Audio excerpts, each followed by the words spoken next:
Dr. Tseng, welcome.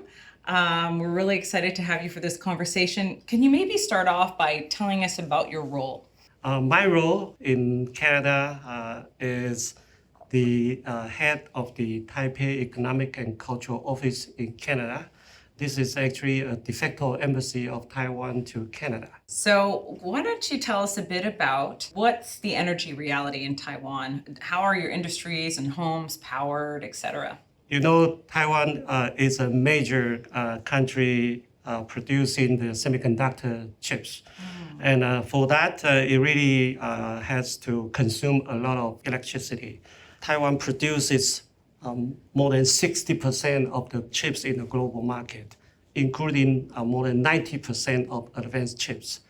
And not only that, we are coming to the age of AI, artificial intelligence, and that is actually consuming more electricity demand than before. And so, for Canada and other democracies in the world, Taiwan's energy security is also connected to our security in terms of using those AI and other technologies. I wanted to talk very quickly about the energy mix because in the news, there's been a conversation about Taiwan phasing away from nuclear. How much of your energy comes from nuclear? Our government has decided to phase out the use of nuclear power in Taiwan. That decision was made quite some time ago. Since then, we are considering other alternatives for power supply.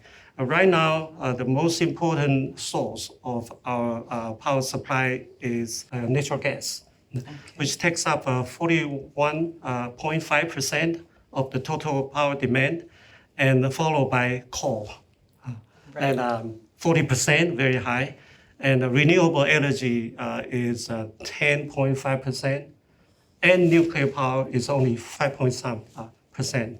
Percentage is not very high, so make it feasible for us to phase out the nuclear power supply. Today, who is supplying this mix of coal, gas, I guess uranium? Like, who are your energy suppliers? We are trying to diversify the sources of the power supply. We are looking at Canada, hoping that your natural gas, your LNG, can help us to weather through that kind of difficulty. It is not only necessary for the daily consumption of the power supply, it is also a national security issue. We are looking forward to several decades ahead. So LNG is supportive, and the transition away from coal is supportive of Taiwan's national security.